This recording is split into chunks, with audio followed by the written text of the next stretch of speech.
Assalamualaikum semuanya, selamat datang kembali di Bisik Malam. Cerita kali ini datang dari Satria di Indramayu yang menceritakan pengalamannya di tahun 2019. Waktu itu lagi musim hujan, Satria main ke rumah temennya selepas Isya, naik motor.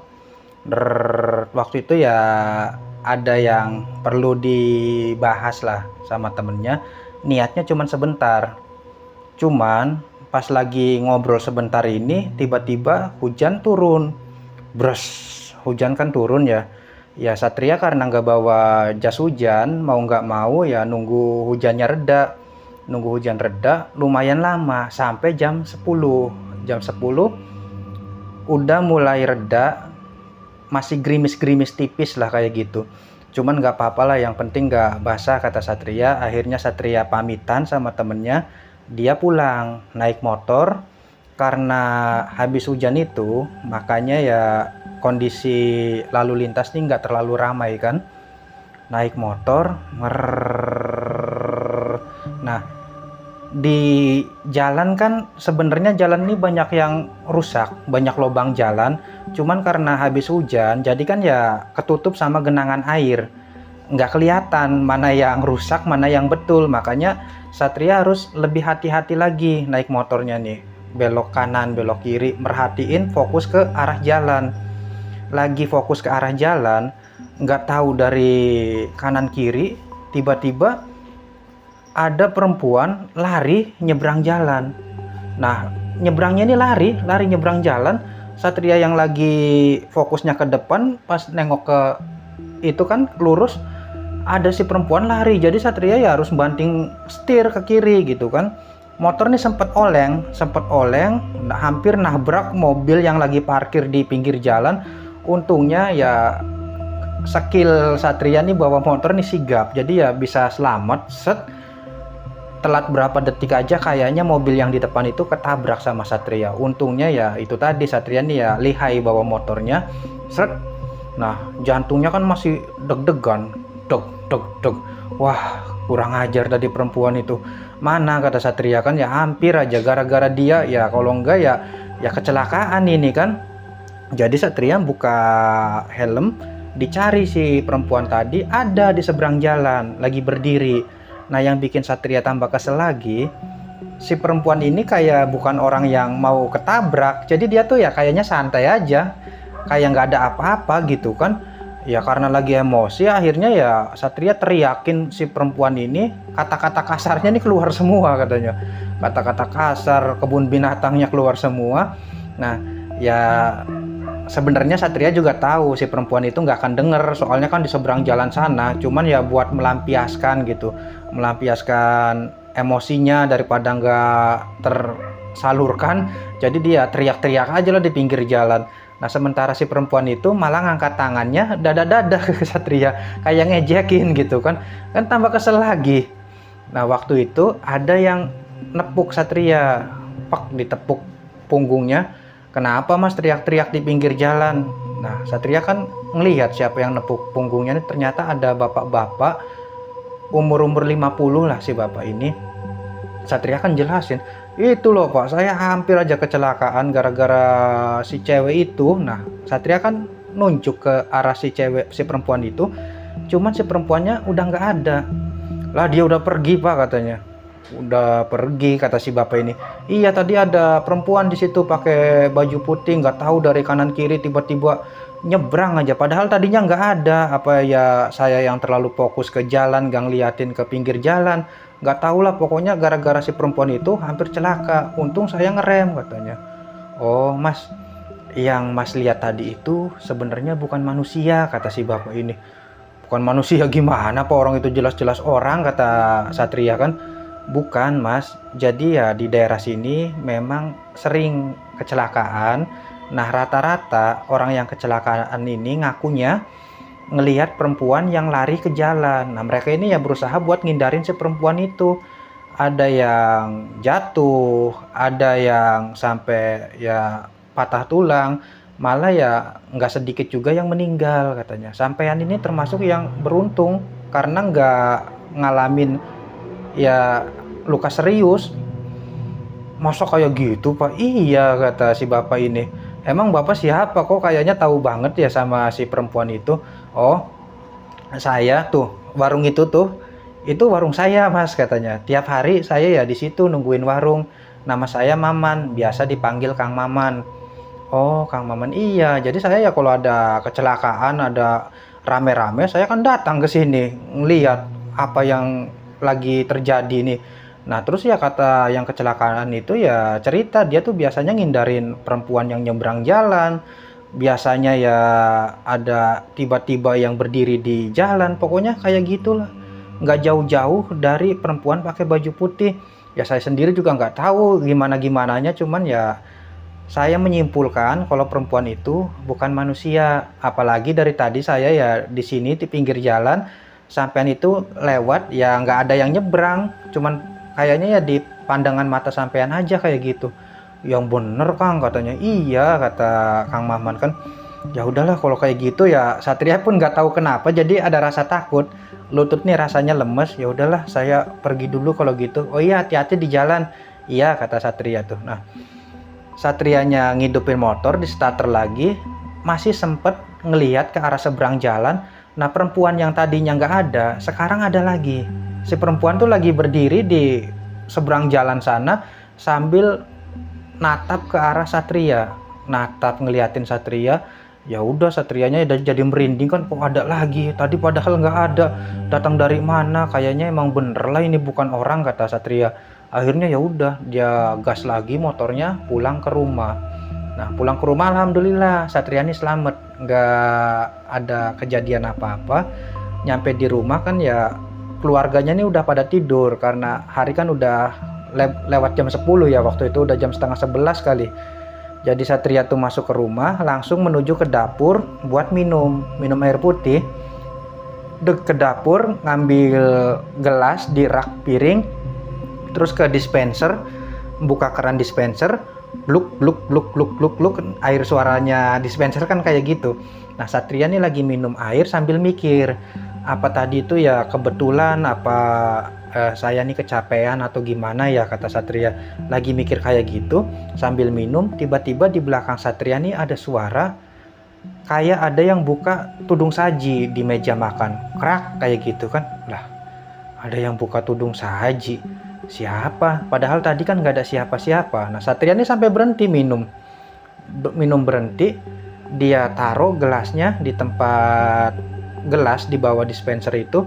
Kedengeran lagi ada suara dari rak piring, kayak ada orang mau ngambil piring, sreng sreng sreng suaranya gitu.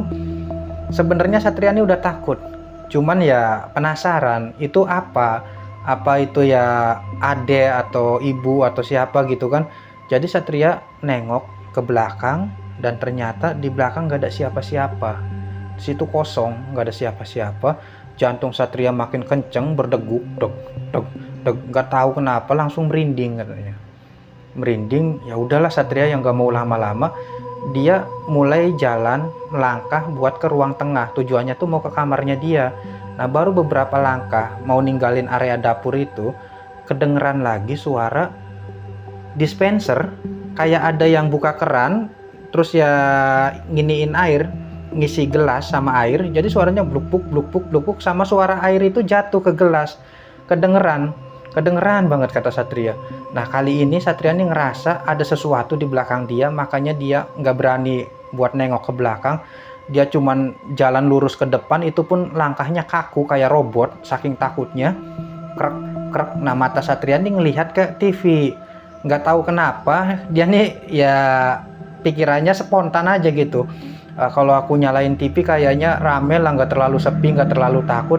Jadi yang tadinya mau ke kamar malah jalan ke depan TV. Nah, di depan TV itu kan Satria duduk ya, nyari remote pun nggak berani ngeliat ke belakang Satria nih, cuman megang-megang. Biasanya remote nih ditaruhnya di meja di sini, di itu sofa gitu kan, di sebelah sofa. Nah, memang ada remote-nya. Nah, pas Satria mau mencet tombol power buat ngidupin TV dari remote, tiba-tiba dari belakang kayak ada yang niup tengkuknya Satria. Kayak gitu, dingin kayak AC. Kalau kita dari area yang panas masuk ke minimarket, ke Alfa atau ke Indo gitu kan, di pintunya kan ada AC-nya. Nah kayak gitu rasanya tuh, ditengkuk dingin gitu, dingin kayak ada yang niup. Ya Satria nih ngerasa nggak nyaman, yang ngerasa udah ketakutan banget, cuman ya penasaran siapa yang niup tengkuknya. Jadi Satria nengok ke belakang, lagi-lagi pas nengok ke belakang nggak ada siapa-siapa di situ.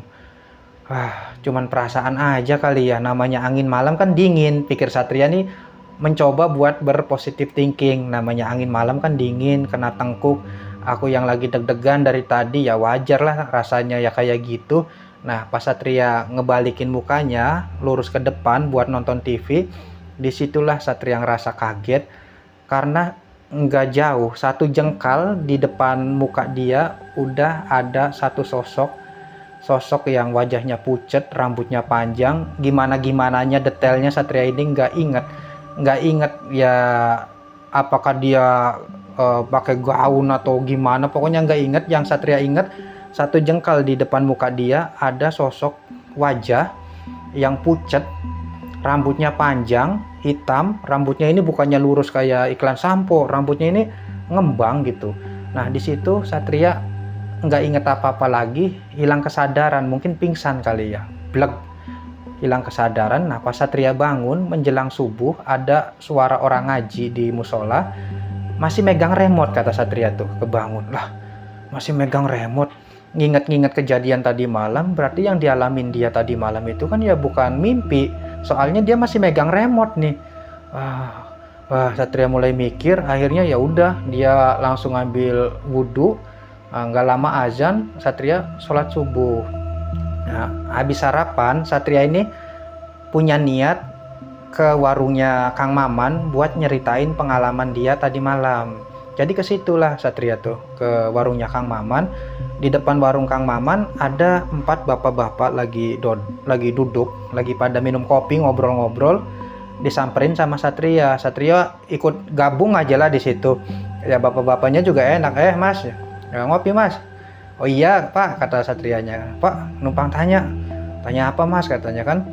Jadi Satria langsung nanyain perihal ya perempuan pakai baju putih yang konon katanya menunggu di daerah sini. Cuman keempat bapak ini yang tadinya kelihatan santai lagi ngobrol, mukanya tuh jadi pada tegang. Terus mereka tuh kayak nggak mau cerita, kayak ada semacam ketakutan lah gitu.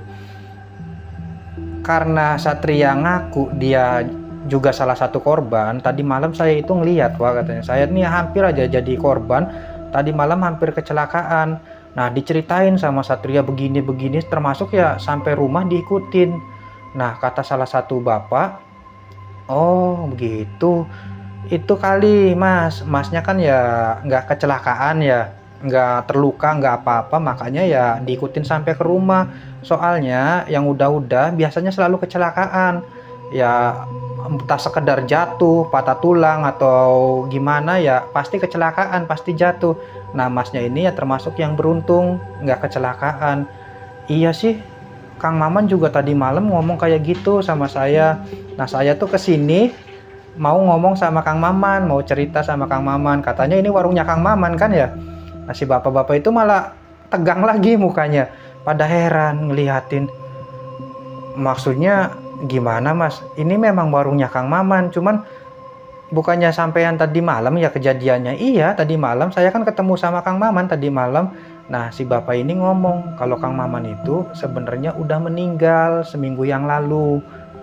Udah meninggal? Ya nggak mungkin lah pak, jangan bercanda, kata Satria. Kan orang tadi malam saya ngobrol sama Kang Maman, Kang Maman cerita kalau ada perempuan pakai baju putih suka bikin orang kecelakaan. Iya, Kang Maman itu udah meninggal seminggu yang lalu, ketabrak sama mobil. Mobil itu ya kata supirnya ngehindarin perempuan yang lagi nyebrang. Tiba-tiba nih supir nih tadinya nggak ada, nah tiba-tiba ada perempuan lari pakai baju putih, jadi si supir ini banting setir ke kiri. Ya pas pula Kang Maman ada di lokasi, jadi ya si mobil ini nabrak Kang Maman dan Kang Maman ya meninggal kayak gitu. Ya dengar cerita itu ya langsung merinding kan Satria, ini bener enggak ya, ini kok tadi malam ya keinget kejadian ngobrol sama Kang Maman. Kang Maman cerita begini, cerita begitu. Ternyata orang yang ngajak ngobrol dia juga ya sama-sama udah meninggal. Ya ceritanya kayak gitu apa yang dialamin sama Satria. Terima kasih buat teman-teman yang udah dengerin sampai detik ini. Ceritanya selesai, mudah-mudahan bisa menghibur. Apabila ada kekurangan dalam penyampaian, mohon maaf yang sebesar-besarnya. Saya Mang Asep pamit undur diri. Assalamualaikum.